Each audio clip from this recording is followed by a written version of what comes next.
control it. Okay, all right. It is 1 o'clock. I'm totally on top of things today. And we will be starting. So hello and welcome everyone. I'm behind the camera today. So you're just going to have to stare at Icicle for a bit. There you go. You can stare at Icicle's face. Today we are going to be doing another judging seminar. So today's judging seminar is focusing entirely on workmanship. So when we did our last one, some of you requested that we do a pure workmanship seminar. So that's what we're going to be doing today once this plane flies over the house. Helicopter. There we go. Bye-bye. We'll just wait for you, plane. That's absolutely fine. Just take your time. You know, it's not making travel really fast. Okay, so as usual, because we are in the back room of my house and it has no insulation or anything like that, and all the doors have holes in them, the sound will be interrupted. Thankfully, the bin men have already gone, so that's not going to be a problem. But obviously I can't control, you know, if the neighbours start shouting or playing loud music or planes fly over. Or earlier someone was chopping down a tree right outside. So I am sorry if those interrupt. There's not much I can do about that. This is the only space we've really got to do this that is big enough. So today we're going to be looking at workmanship. So what we're going to do is we're going to start off. I'm going to talk you through what we're looking for when we're judging workmanship at live shows. And then what we're going to do is we're going to do the same as last time. I've got 5 classes set up here. And we're going to go through the classes and you guys are going to have a go at judging. Now, obviously, one of the problems with camera quality, a lot of the models are quite small because I don't really do traditional scale customs and resins, is that you might not be able to see the detail as well as you would at a live show, but we'll do our best and we can do it well enough. So, first of all, what is workmanship? So workmanship classes are different to breed classes because they are judged on the finish work or the customising of a model horse. It's literally judged on the workmanship. So if we took a horse like Icicle here, instead of judging him on breed and looking at his conformation and things like that, we're instead going to be looking at the quality of the workmanship.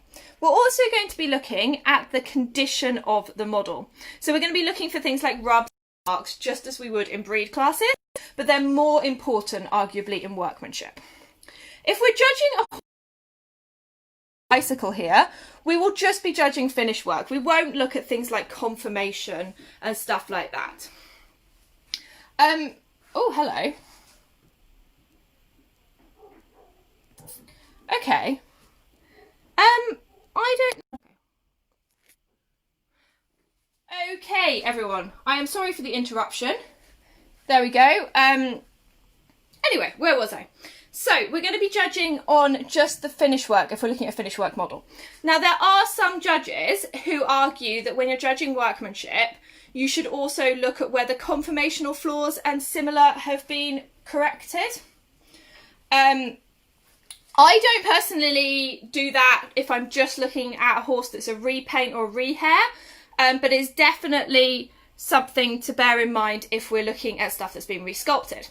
So for finish work models, we literally just want to be looking at the finish work of the model. So how well is it painted?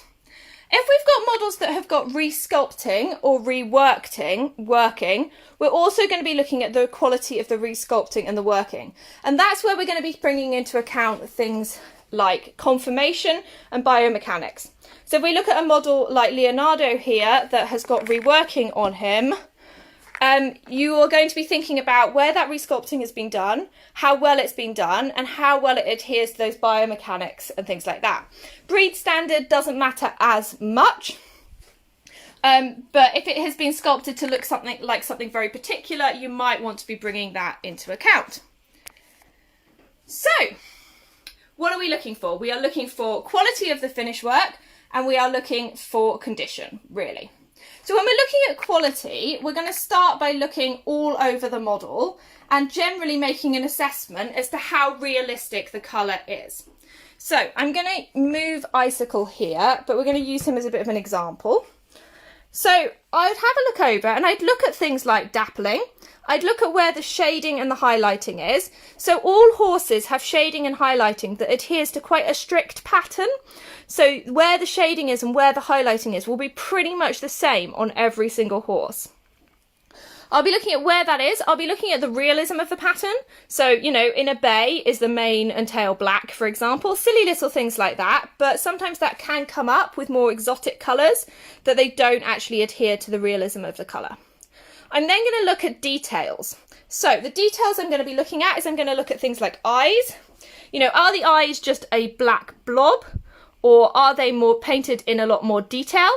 Looking inside the nostrils is always a really good idea, because inside of a horse's nostril is not just the same colour as the rest of the horse. It's skin, so it's a different colour. Looking at those hooves. So you want to see hooves that are not just painted a single colour. You want to see detail. You want to see striping. Is the hoof the right colour for the white marking or the leg? So obviously the very basics are you want shell coloured hooves on white markings and dark hooves on dark legs.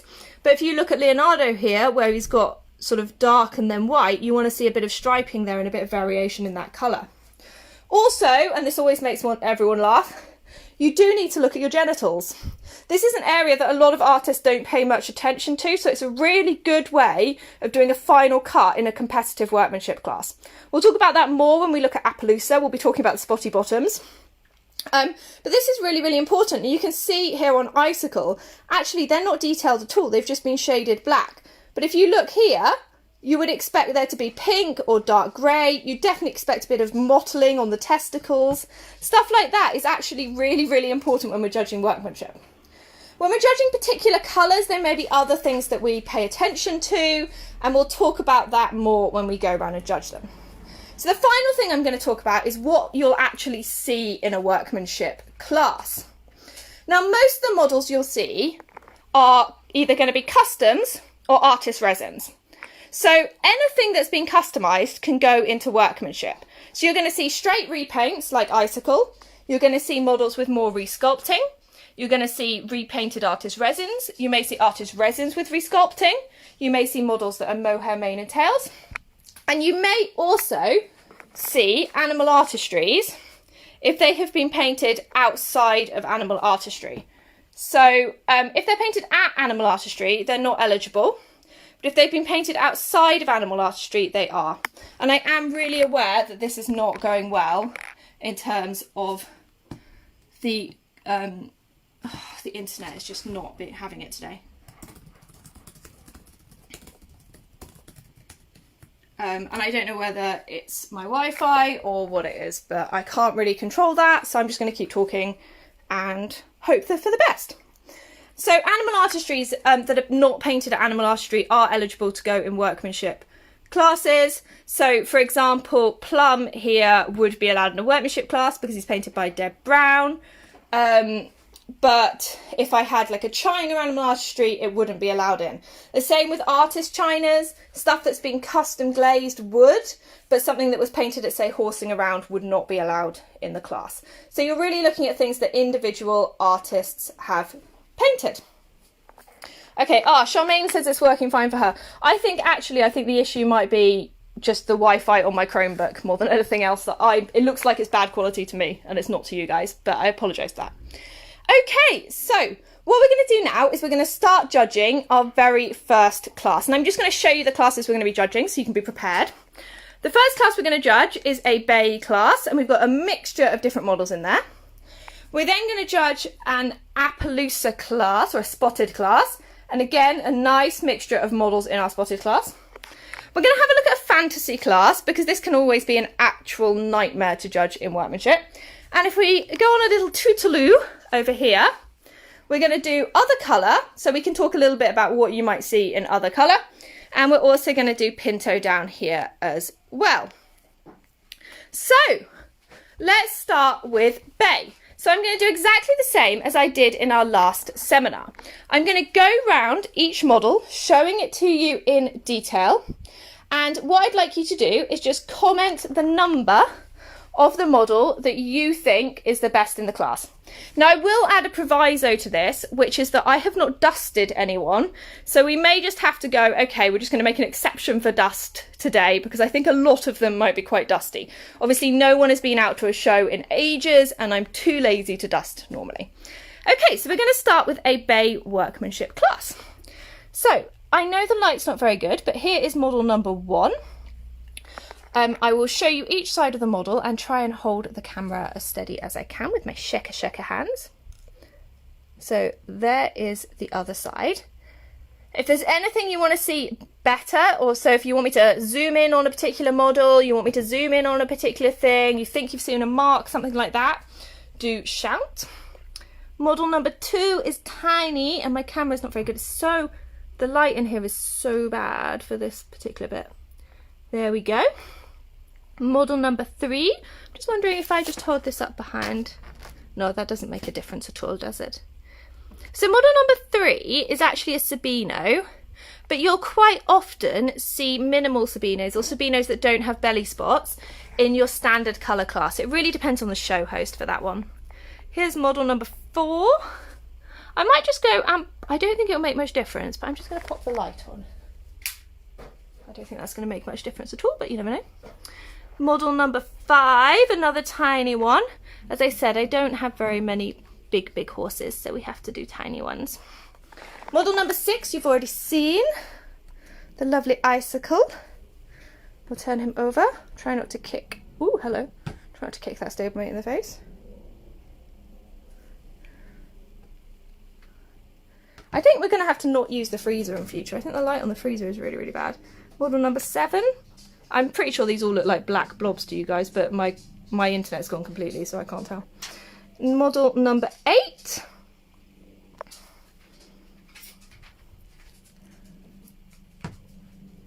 There we go. So you're going to be looking at the quality of the hairing on the 2 haired models. We've got a few that have got a bit of resculpting as well, so you want to bring that into attention. Model number 9. Now there is a debate about models like this as to whether you should also pay attention to the workmanship on everything else. I would normally just look at the horse and not look at everything else. If you look this cat in the eye, you go to hell because it's actually creepy, so maybe not. Model number 10. So you can see I've tried to choose a variety of different artists here, but I don't have a very... Model number 10 doesn't like standing up that way, so I'm just going to hold his ears. There's a bit of a wobbles. And model number 11. Again, it would depend on the show host as to whether halters are allowed. I wasn't about to be bothered to take off stablemate attack. Okay, so if there's anything you want to see in more detail, just shout. I know the light is really poor. I can see your comments, but I can't see any filming.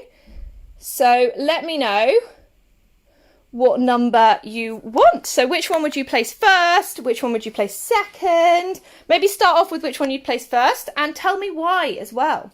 So I'm going to go over, I'm just going to show you like the tops, some tops of models. So when we're looking at condition, there are key points that we want to be looking at. Ears, so many horses have ear rubs. Always look at those ears.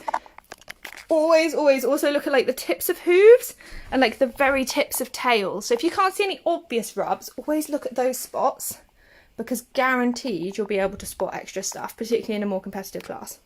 So with hairing, you don't want to be seeing any like glue around. You want to be seeing like nice smooth hairing that doesn't stick out or anything like that. You also, as we talked about last time and we talked about in our preparing horses for showing, you want to see a haired model prepared really well and shown well. So you don't want like sticky up bits like Leonardo's got here. That is a perfectly relevant thing to mark down on in workmanship because it's actually really important. It's just the same as not dusting. So we'll have a look at the top of here. And, oh, you know, definitely mark down for cat hairs, but I might remove the cat hair. And you can have a look on there. So lots of people have gone for number 1. Any differing opinions, or are we all of the opinion that we really like Mona Lisa? Or she'll get a first place certificate and she'll be so proud. She has many a first place certificate, so she doesn't need to boast. Teresa's saying number 1 twice. Okay, well, I'm seeing a lot of love for number 1. So I might have to take my first place certificate and place it next to Lisa. Now Lisa would probably, also be one of my first choices.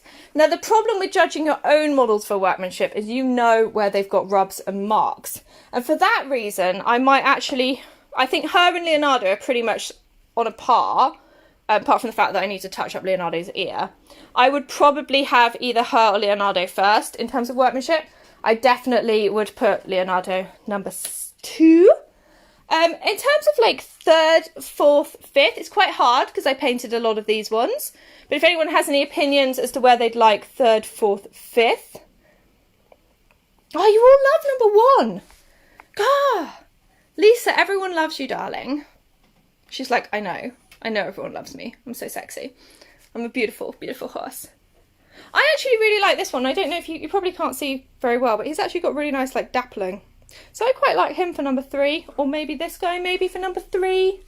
I don't know. No one else has number 1. Number 8. And you love number 2. So yeah, number 8. Number 2. I like number 2 as well.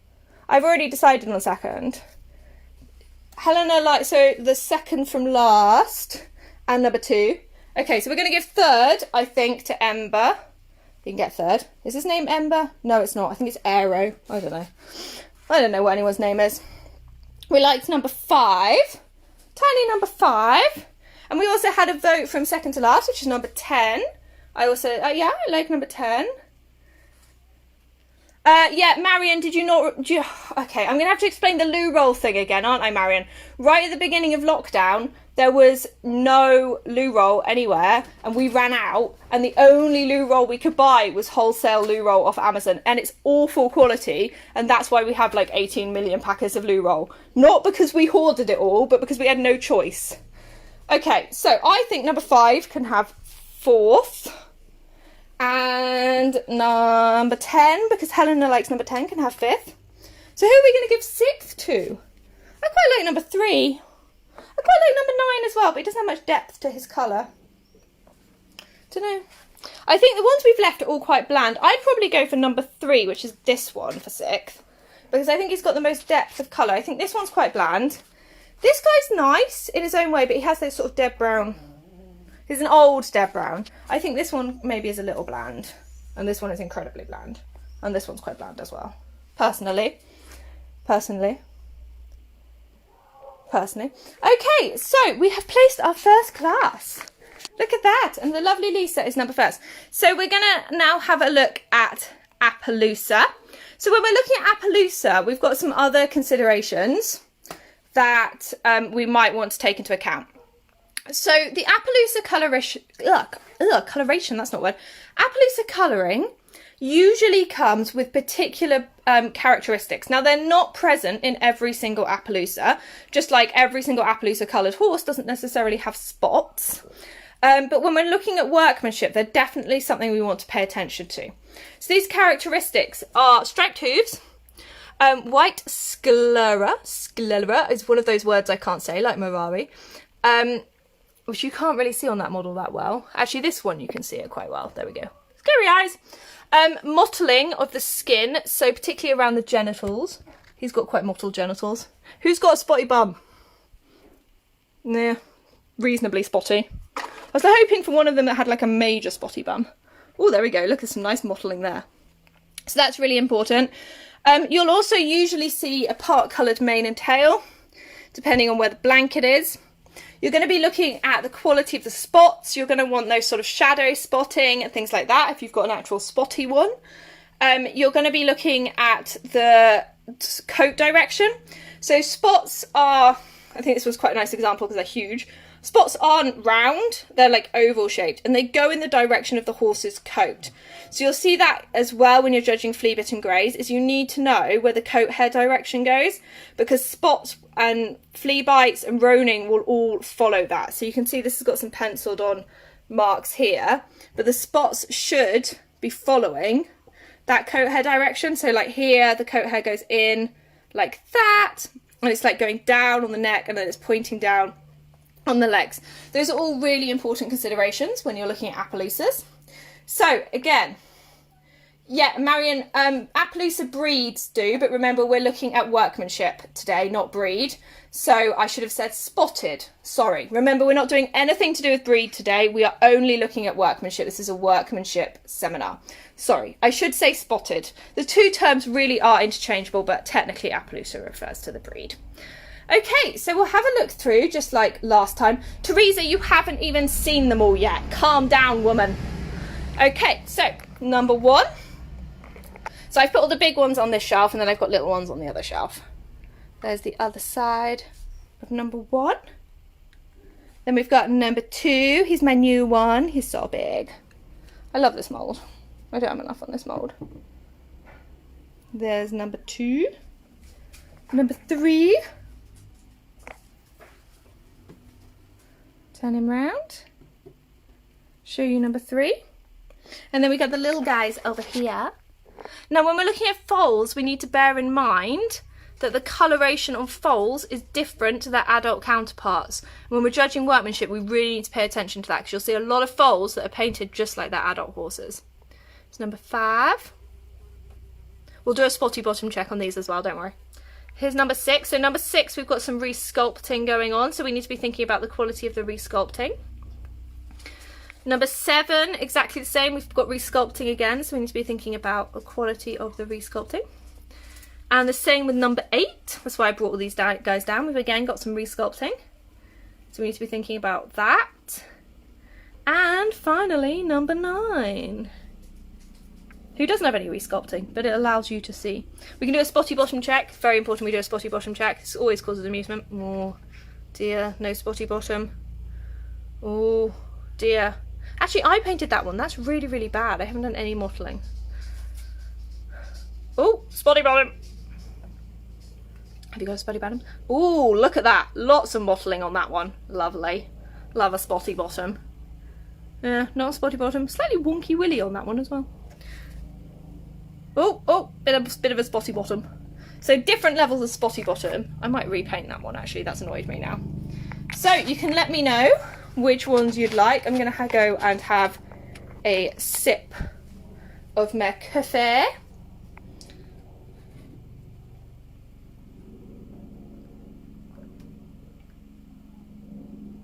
I'm ignoring everyone who commented before I showed you all of them. Helena likes 5, 9 and 3. 3, 1, 2. Okay. I like 5. I like 9. I like 3. Wonky Willy. He has a wonky Willy. It happens. It's more realistic. 3, 1, 2. Okay. Helena's now changed her mind to 2, 9, 3. I'm losing track. 2, 9, 3. And then, oh, she loves number 8. That's Spud. Everyone loves Spud. No one's in agreement here at all. This is really helpful. This is a quote. Charmaine's still distracted by his wonky willy. Look, he has a wonky willy. Oh, Teresa did re-comment. Oh, I need to make the comments things bigger. Still 3, 1 and 2. Lots of love for number 3. Okay, are we going to go with number 3? I think we might go with number 3. Just because otherwise I'm just going to get too confused. Oh, Holly's going for 3, 8, 1, 7. Oh, this is going to... Working out number 2 is going to be really difficult. I think we'll go with number 3. Lots of people number 3. Holly likes 8, 1 and 7. Lots of love for number 2. Lots of love for 1.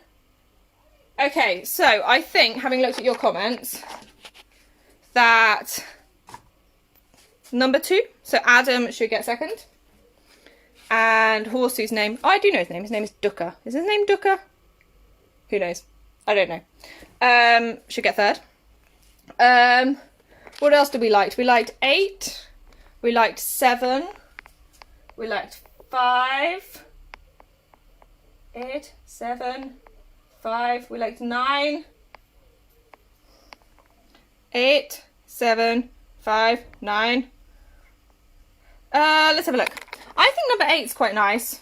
I'm just gonna make it. Oh, 6. Guys, this is too difficult, guys.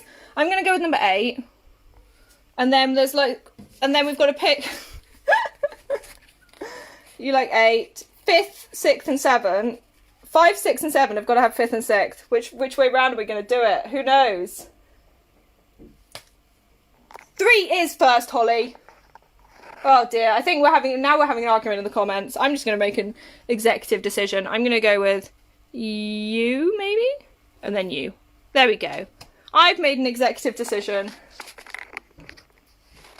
Wonky Willy needs a placing. Wonky Willy has a placing, guys. It's okay.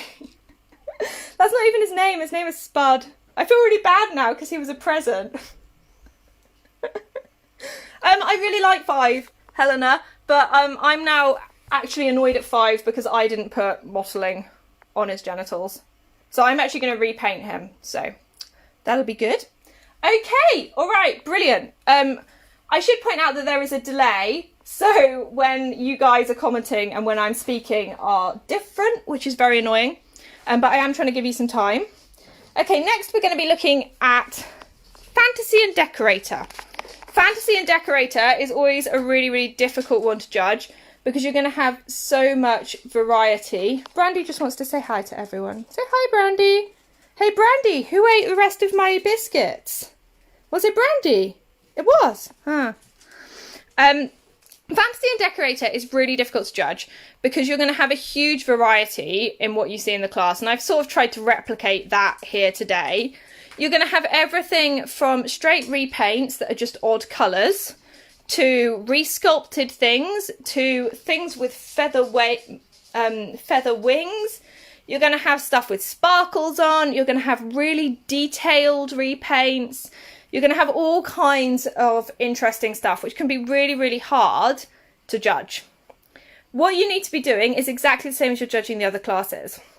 Judge it on its individual merit. So look at what has been done on that horse and how well it's been done. So if you've got something that's, say, a gold pinto, does it have like characteristics of a pinto? Does it still have like a bit of marking around the markings and things like that? Are the markings, if they're trying to replicate an exact pinto marking, are the markings actually accurate? And it seems like a really silly thing to do, but that's a really good way of judging something like that. If you're judging something that's got a lot of like realistic painting, like these little ones down here, judge it on the quality of the realism. Look at that. Look at how well done is it. Think about it as an actual painting. Also think about how well it works as like a piece of art. Does everything go together? Is it cohesive? Does it actually look appealing? Fantasy's great because you are judging proper art in the sort of creative sense. Not that the non-fantasy aren't, but that's a really, really good thing to pay attention to. So we're going to have a go at judging this fantasy class now. So I'm going to go through and show you everyone. So, number 1, again, we've got an animal artistry, not painted animal artistry. So, little sort of blue horse, lots of sparkles. Number 2, nice big resin. It weighs an actual flipping ton as well. It's really hot in here and I'm slightly worried that some of these are going to get sticky. Number 3, who today was covered in cat hair. No idea why. Still has a cat hair on him. Very odd. So a slightly more unusual piece. It's quite simple, but it was also quite sparkly, which is quite nice. Number 4, which is minute, but is different on both sides. There you go, there's number 4. Number 5 is slightly less minute, it has like dragons on him. You really can't tell, there's like mountains and little dragons. Oh dear. And there's some more mountains and some more dragons. Number 6 is an actual dragon. So you've got some resculpting on number 6. If I flip him over. Oh, hello. He's a bit weird about standing some ways. There we go. He's going to go flying when I move that one, I think. So I'm just going to put him there. Number 7 is really, really unusual. Actual pain in the backside to dust. Make of number 7 what you will. Number 8. I don't really need to flip him round too much. I can just show you like that. So more of a simple piece. Number 9. It's a bit more elaborate. I don't like them to be really, really OTT, which is why a lot of mine are just a little bit plainer. And number 10. Again, we've got some resculpting here we want to think about. So number 10. And number 11. I think we saw number 11 in the last workshop. But I literally just go along my shelves and pick random horses off. Okay, so I'm going to have some coffee and let you think about which ones you'd like to place and why.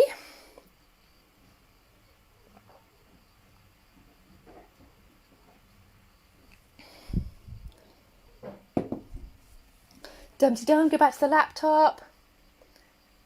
Oh, Teresa's scared. Oh dear.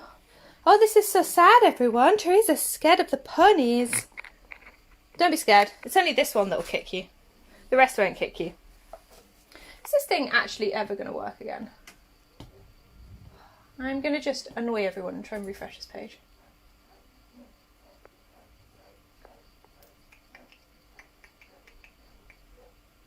Ooh. Okay. Ah, there we go. Sorry, none of your comments were showing up. There we go. Wonderful. 297. So that's number 2. It's number 9. Who's number 7? You're number 7. 6, 10, 2, 11. 6. Who's number 10? Number 9. Number 2. Number 11. So far number 2 is the only one who's got multiple votes. Helen loves the aesthetic of number 2. Teresa's going 2, 1, 3. 2, 1, 3. I think we like number 2. Everyone likes number 2. Where did I put the certificates for this class? There. Everyone likes him, and I'm glad you like the aesthetic. There's a story behind this horse that pretty much everyone knows now, so I'm not going to tell it. So we liked a lot of love for number 2.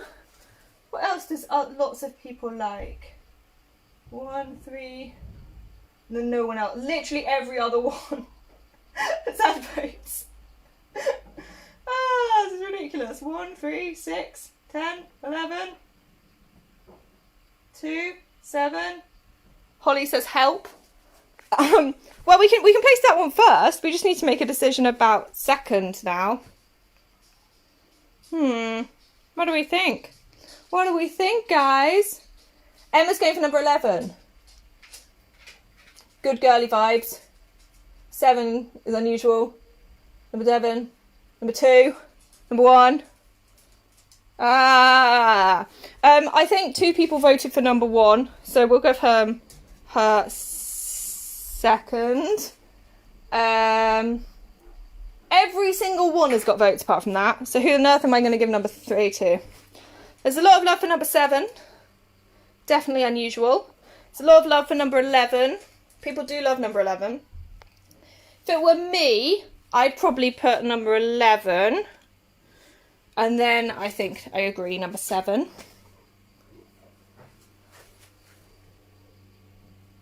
Sculpting work on number 6 looks fab. It is, but then it also isn't. Like, it's quite clumsy around the joins, which is quite hard for you to see. And if you're thinking about the wings, they're just sort of like slapped straight on rather than attached as wings would be. So I agree, it looks quite dramatic, but I don't think it's actually quite up there. Number 7 scares you. Number 7 is lovely. He used to live at my mum's house. I've only just brought him back. He hasn't been out to a show in ages. I'm going to bring him to every live show you're at. If it were me, I'm going to let you out in a second, darling, okay? I quite like these little guys. I would probably give this one because you can't really see, but the level of detail on that one is really good for something that's so small. And whilst you all come to a deliberation about number 6, I'm going to have to let the dog out before it has complete kittens. Go ahead.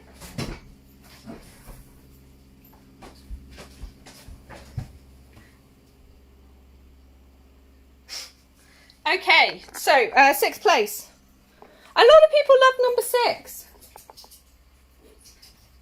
I'm happy to place number 6 if we like number 6. I don't know. I'm going to let you catch up because you're behind. And you've got to make a decision about 6th place. Who's it going to be? Who's it going to be? Who's it going to be? Who's going to be number 6? Yeah, you really can't see the little ones at all. I might give it to number 5. You know what? I've made a decision. I've done a thing. Don't you even think about it. We've got escapees, so we're going to have to end that class. No! Out! Come on.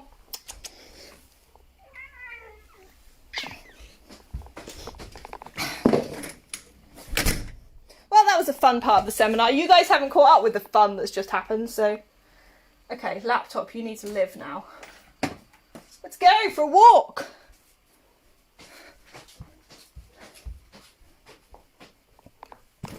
This is going to be really boring when you get to watch this bit, but I'm just waiting for you to catch up, so I'm just moving stuff.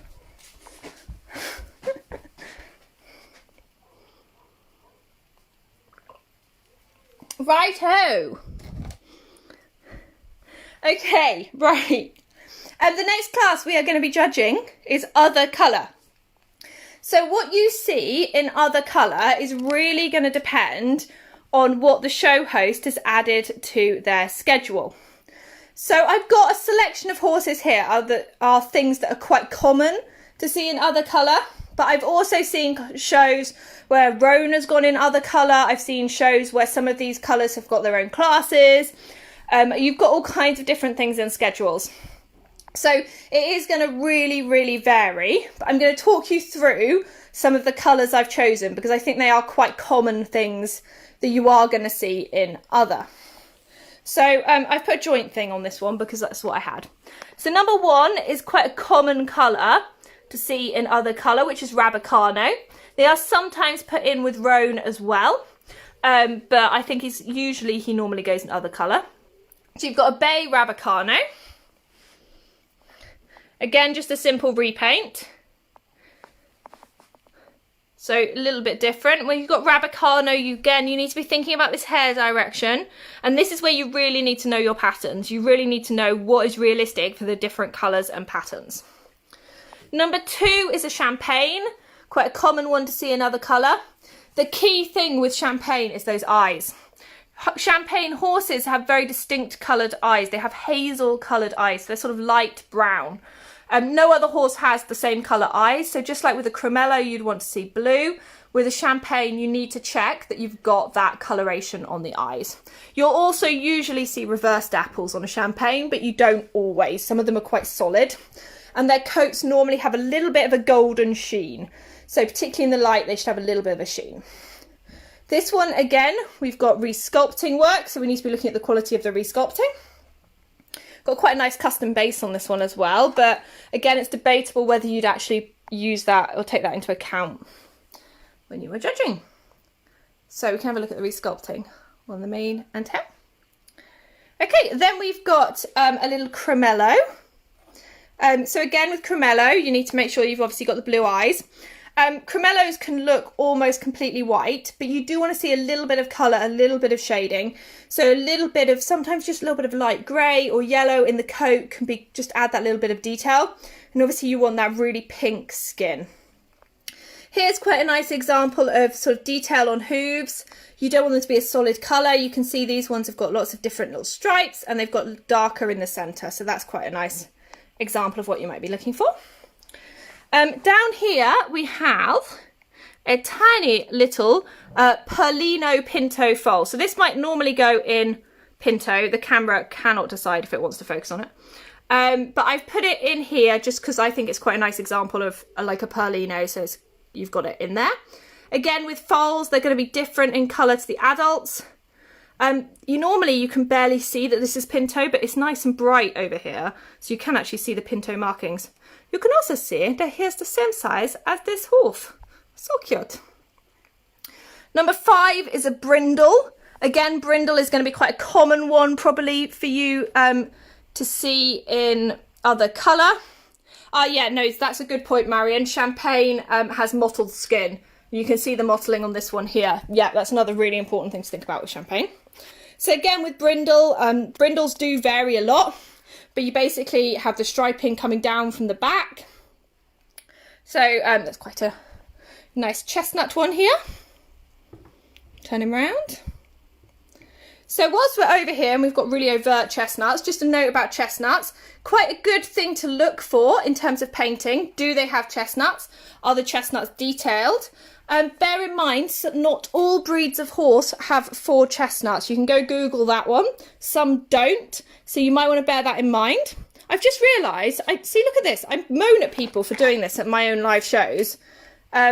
Shows are missing him. I missed him.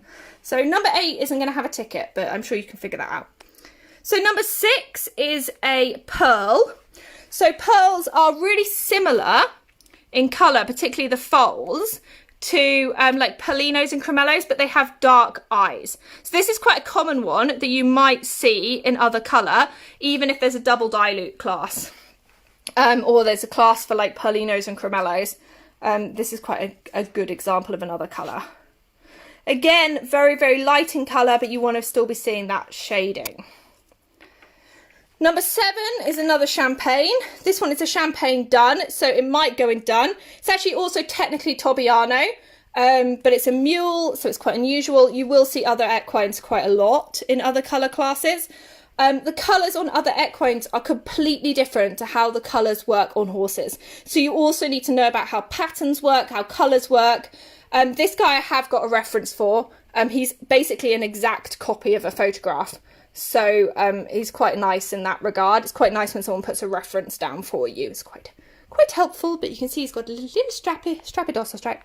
And number 8, who's lost his ticket, is a little zebra. Again, we've got some resculpting. So when we're looking at zebras, one of the key things you want to be looking at is, have they altered those ears? Because remember, a zebra is not just a stripy horse. They do look completely different. It's not just the mane and tail that need altering. You want those sort of round ears rather than pointy ears. So when you've got a resculpted horse like this one, that's something to pay attention to. And you also need to know the direction of the stripes, and bear in mind stripes vary from breed to breed. So that's something you want to bear in mind. Look, it's got a pink bum. Doing a lot of bum hole inspecting today. Again, a nice custom base, which is always nice to see. Okay, so I let you make a decision as to 1st to 6th. Number 8 is the zebra. Remember that. Let you make a decision. I might have a bit more coffee whilst you do. Oh, I thought you'd like the zebra, Charmaine. He went missing. I thought I'd lost him. I found him like 4 months ago, and honestly, I cried. I thought he was gone forever. I was so happy.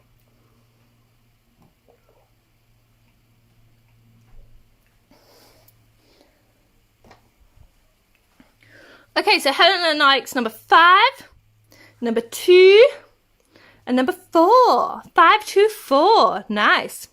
Teresa likes 2. She likes 3, and then 7, and then 5, and then 1, and then 4. Interesting, interesting. So 2 at the moment is looking like our first place. Wait to see what other people say.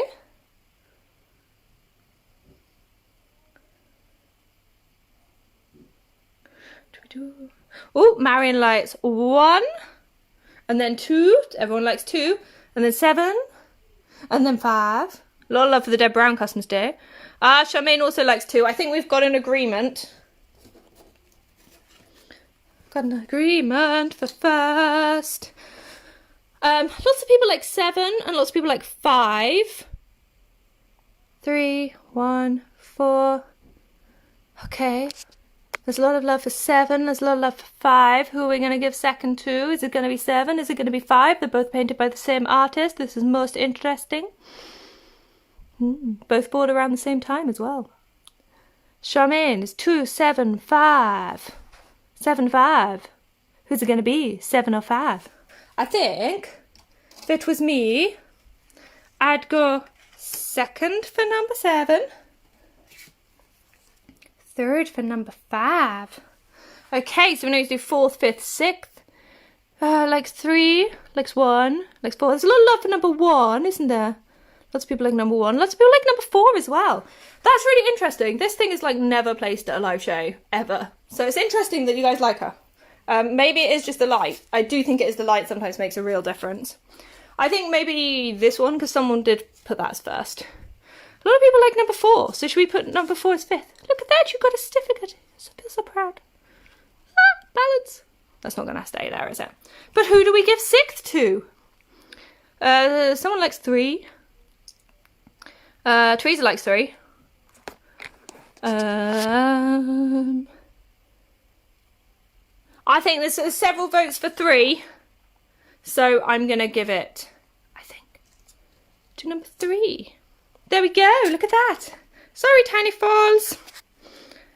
Very nice. Okay, so our final class, we're nearly finished, has an imposter. Ignore the imposter. Our final class is a little tiny Pinto class, and as predicted, a dog knocked a model horse over. I knew that was going to happen.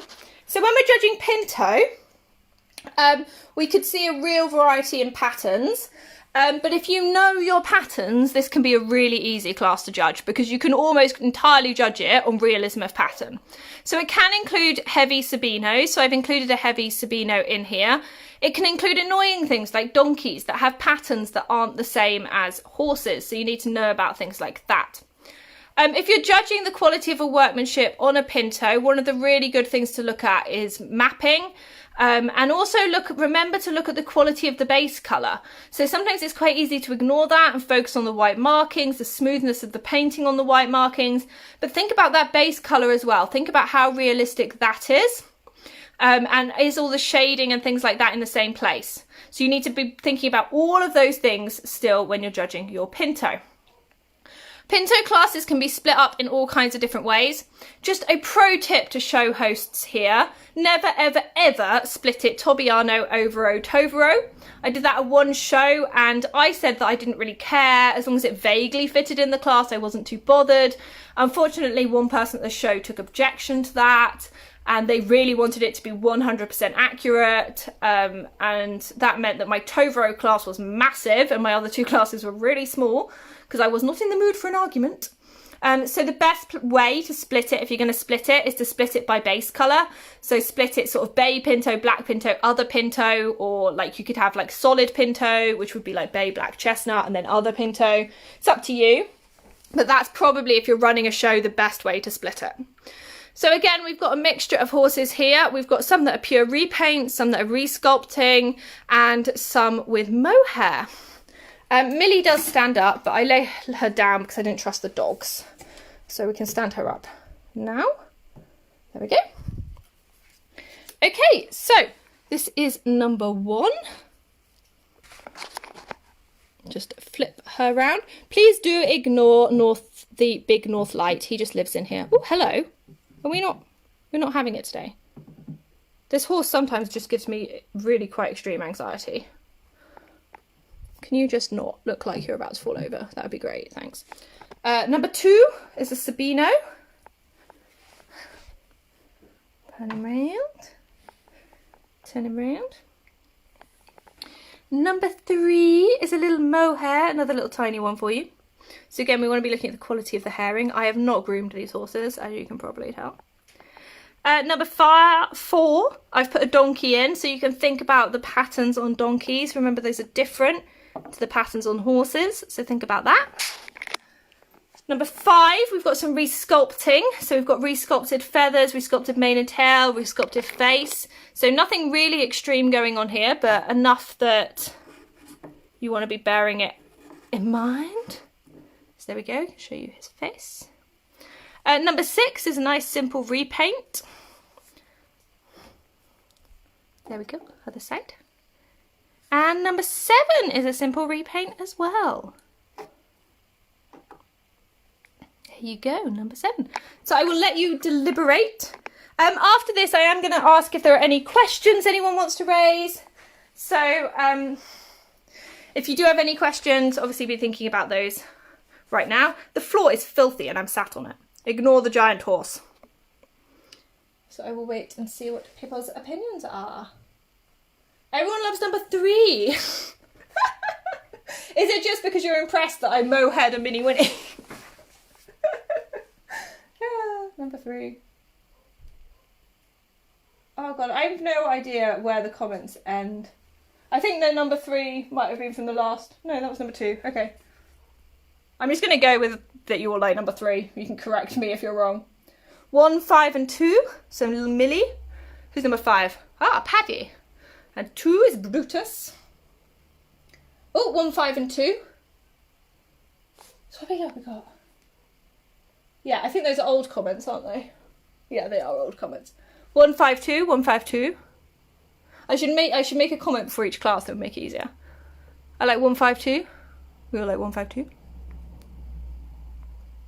Ooh, 1, 5, 3. Teresa's gone controversial.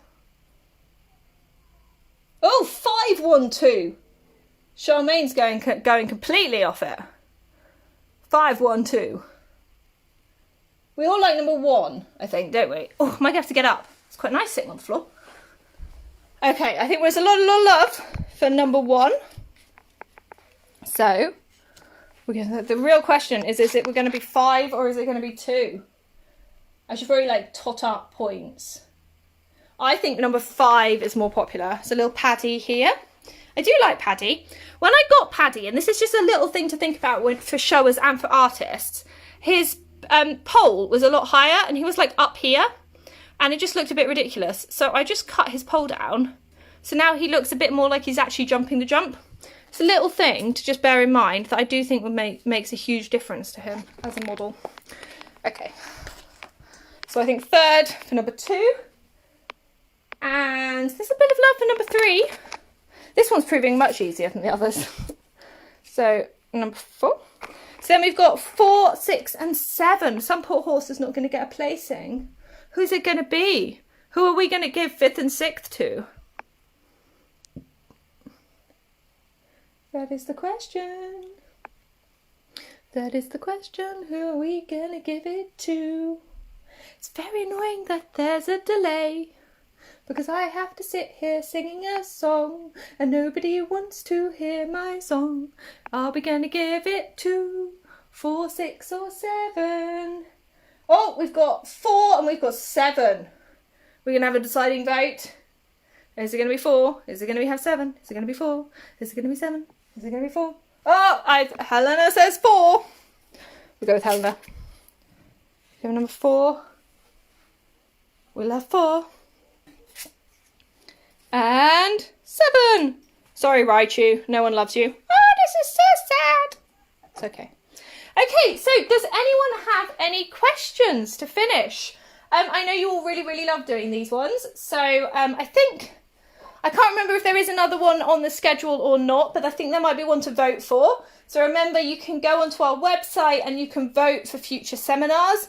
You just go on www.chestnutridge.co.uk and then you click tutorials and then online seminars and then seminar schedule, and you scroll down to the bottom and you can vote, and you can also add suggestions. So if there's particular things you want to have a go at judging, you can put that in and we can definitely do that. I know that a lot of people want a performance one. That's quite a hard one to do just because I don't have a huge number of performance stuff that's actually any good. So apart from like scene, it's quite hard for me to do performance, but I could do performance and something else. It's also quite time consuming because I'd have to set up a load of performance. I don't think I've really got enough space. But I know some people want more than that. Obviously, if you want particular sort of things, so you want like an OF one, or if there's some particular breeds you want to have a go at judging, stuff like that. Helena, that's a really interesting point. Technically, no. But I agree that to some extent you could make allowances for scale. It's a really hard one because I think it goes both ways. Because I think you definitely do see really, really tiny things placing. Maybe just because people are so impressed that they're so tiny and someone's painted it. And even if that's a subconscious factor, you definitely do see that. You also see them not placing because they don't have the level of detail that the bigger ones have. They might be harder to see, things like that. You know, we've already demonstrated you can't really see my tiny decorators very, very well. So it's a really interesting point. And I think workmanship judging, a lot of the time, some of the things that you're going to be taking into consideration, if you've got a class of 30 or 40 models, you're probably going to have 10 that could easily have taken first place. So some of the considerations you're going to be taking into account might be really, really minor things. What I would always say is as long as you can justify your placing, then that's fine. It's all about, you know, think about if someone came up to me and said, why did you place that horse over that horse? I need to be able to explain why I did it. And you need to be able to give an actual answer with reasons rather than just, I liked that one. So you could say, well, I placed this horse here because I thought the quality of the markings, the mapping was, say, better than this one. I could say, well, actually, the resculpting's a bit clumpy there. That's what marked him down. I could say this horse has got a little bit of a rub. This horse doesn't have a rub, so that's a bad example. But if he did, this horse has a tiny ear rub, actually. Things like that. So think about, can I justify why I've placed something? Photos of performance, maybe a Zoom so we can hold up little paddle boards. That would actually be hilarious, wouldn't it, if we just did a Zoom where we held up paddle boards. Yeah, so I could do, if I did a Zoom thing, I could do photos of performance entries, but I think that's really, really hard. Also, I am conscious of using other people's. I think it's bad enough sometimes when I'm judging other people's and I haven't painted them. Like, I am conscious that I don't want people to be sort of mean about someone's workmanship, but at the same time, I'm also aware that I own the model, and as an artist, you know, I know that people are going to go and judge my workmanship because that's what's going to happen. I think if you're using other people's entries, I think that can be quite hard. I'd need to make sure I had their permission, and some people might be a bit funny about that, so I don't know if that would really work very well. It's definitely something we could think about actually when live shows properly start up again next year, is actually we could then think about, do we want to hold a judging clinic? Could we hold a judging clinic that's both a live show, a judging clinic, but also is virtual? So that might be something we could think about. I know every time someone has tried to run a proper judging clinic, it hasn't worked.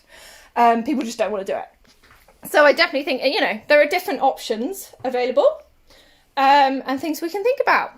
So I don't think we've got any more questions. I will give it a moment because I know there is a delay. I'll move the camera over here so I know when I've stopped blabbing on. Look at his bum. It's got such a big bum. Look how tiny this foal is. So tiny. Look, I could just pop him. No, he's probably not going to balance if I do that. Oh, look at that. It's a tiny foal and a giant donkey. Okay, so if nobody has any other questions, thank you everyone for tuning in, as always. I hope you really, really enjoyed today's seminar. I hope you are to some extent finding it useful and helping you with judging. I think that's a cobweb. We will be back next Friday with whatever next Friday is. I'm just going to double check. Reminder, if you want more judging seminars, you need to vote for more judging seminars.